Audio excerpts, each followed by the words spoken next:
They say when you love someone, you forget how their voice sounds. But that hasn't happened to me yet.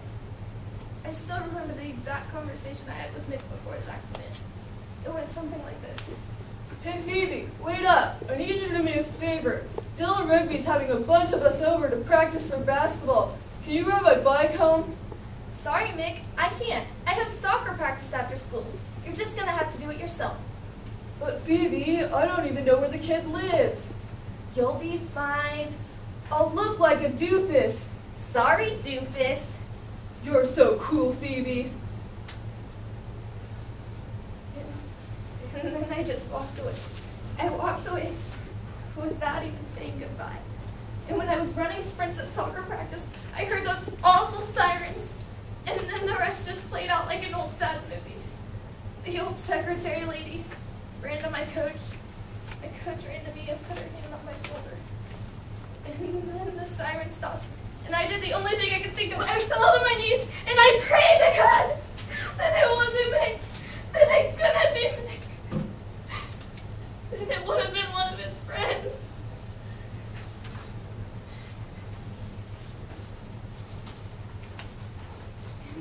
Then my dad showed up and he just cradled my head on his hands so gently, like he was afraid he was going to break me. And then this quiet voice I never heard out of him, he said, he's gone. And then I saw Mick's bike in the gutter in the awful truck, and I let out this awful noise. This awful noise that didn't even sound like Mick.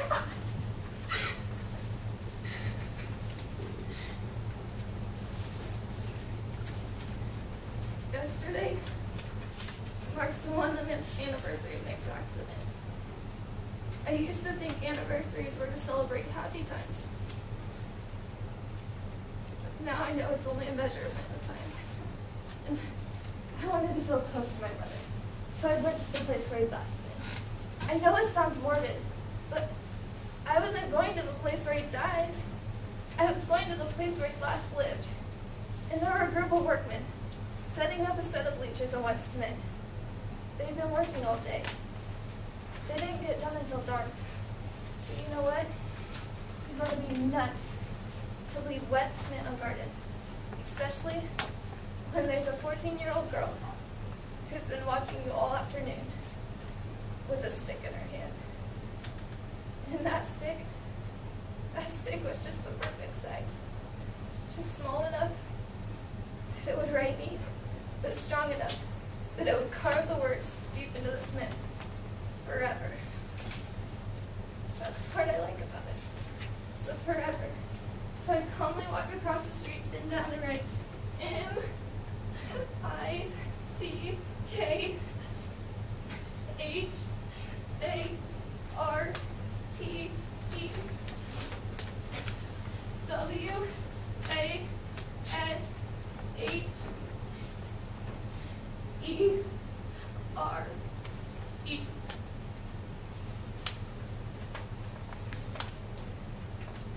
Mick Hurt was here.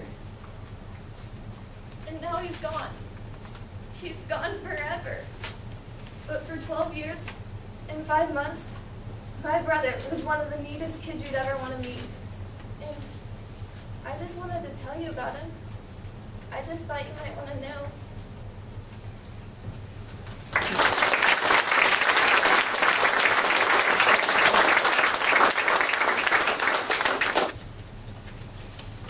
My first white baby to ever look after was named Alton Carrington Spears. It was 1924, and I just turned 15 years old. Alton was a long, skinny baby with hair fine as silk on a corn. Every window in that filthy house was painted shut on the inside. Even though the house was big, with a wide green lawn. I knew the air was bad. I felt sick myself. When my mama died 6 months later of lung disease, they kept me on to raise Alton until they moved away to Memphis. I loved that baby, and he loved me. That's when I knew I was good at making children feel proud of themselves. Abilene Clark is a young black maid in 1962, Jackson, Mississippi, raising her 17th white child. She finds herself entrusted with the immense responsibility of shaping these children while not being good enough to use the same toilet as those same trusting parents. The Help by Catherine Stockett. The next few weeks is real important for me, Logan. You gotta go, May?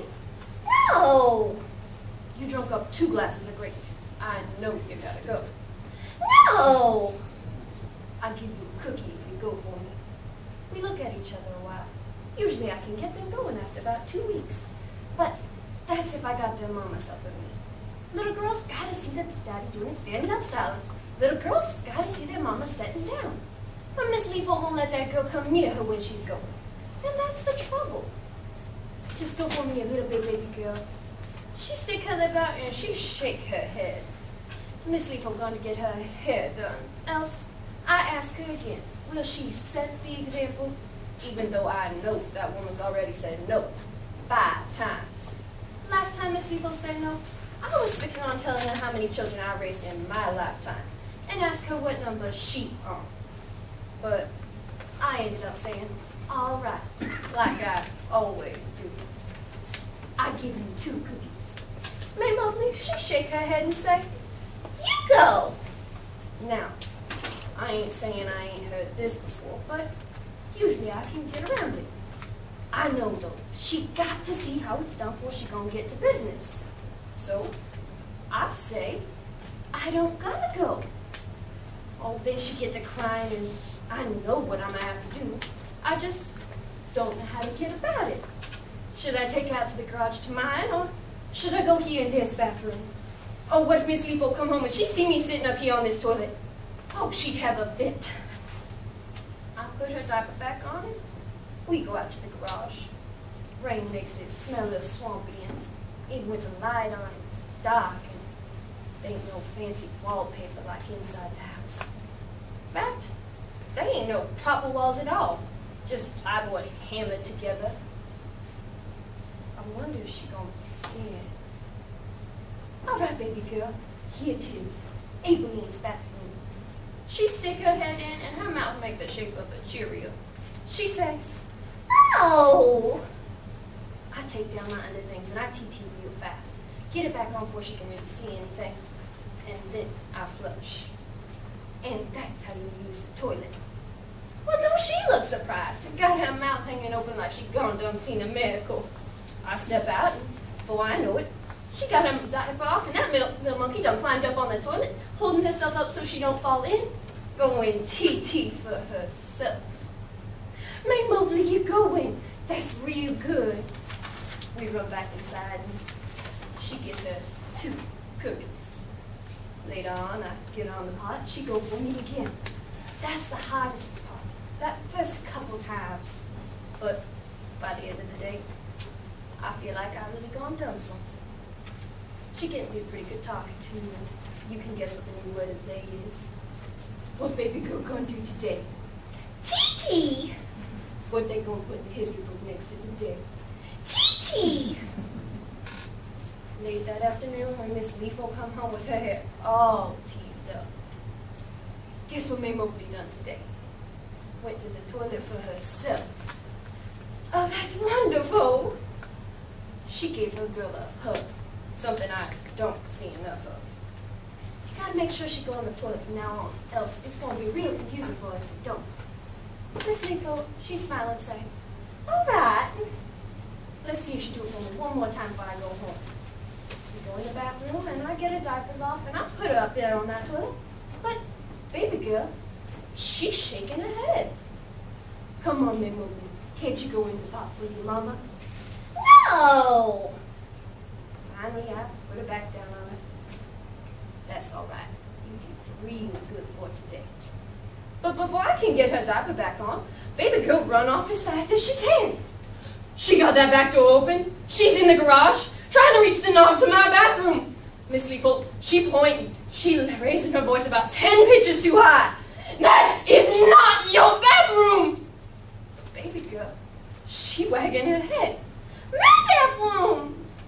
Miss Leafle snatched her up and gave her a pop on the leg. Miss Leafle, she don't know what she do. Get back in the house, Abeline! But I go in that kitchen. I stand in the middle and I leave that door wide open behind me. I did not raise you to use the color bathroom. I hear her hiss whispering, thinking that I can't hear. And I think, lady, you didn't raise that child at all. This is dirty out here, May Mobley. You catch a disease. No, no, no. And I hear her pop her again and again on her bare legs. After a second, Miss Leeple potato sack her inside. There ain't nothing I can do but watch it happen. My heart feels like it's squeezing up into my throat back. Miss Leeple dropped May Mobley in front of the TV. She marched to her bedroom and she slammed that door. I go give baby girl a hug. She's still crying. She looked awful confused. I'm sorry, May Mobley. I'm cussing myself for taking her out there in the first place. But I don't know what else to say. So I just told her. We sat there watching the little rascal till Miss Leeple come out and ask ain't it past time for me to go. I tucked my bust down in my pocket and give May Mobley one more hug. And I whisper, you are smart girl. You are good girl. On the ride home, I don't talk to my maid friends. I see baby girl getting spanked because of me. I see her listening to what Miss Leeple call me. Dirty and disease. I feel that bitter seed growing inside of me. And I want to yell so loud that baby girl can hear me. Dirty ain't a color. Disease ain't the Negro side of town. And I want to stop that moment from coming. And it come in every white child's life. When they start to think that colored folks ain't as good as whites. I pray that wasn't her moment. I pray I still got time.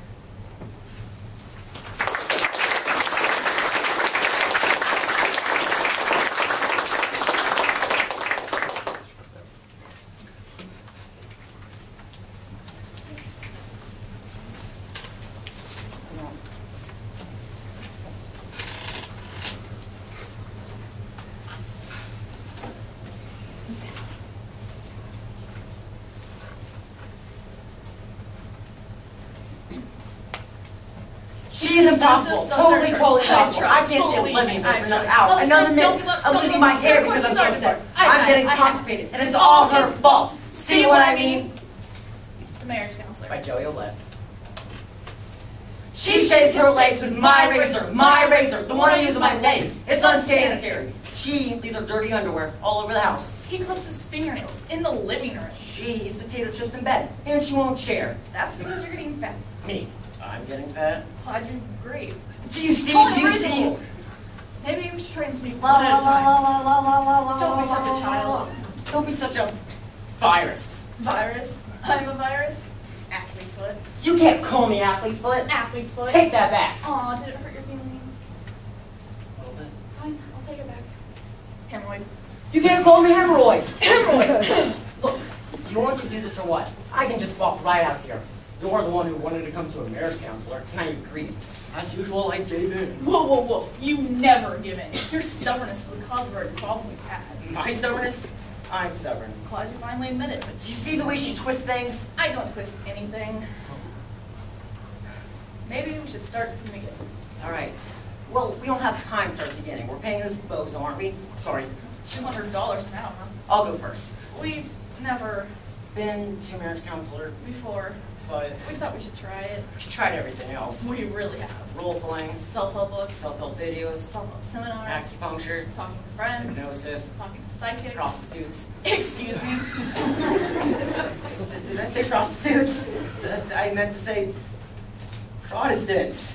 Talking to Protestants. My doctor, The garbage man. lawyers.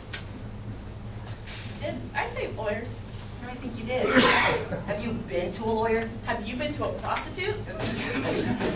Don't be silly. I mean, What would I go to a prostitute for? Well, okay, I know what I'd go to a prostitute for. Just, I haven't been to one. I've only seen pictures.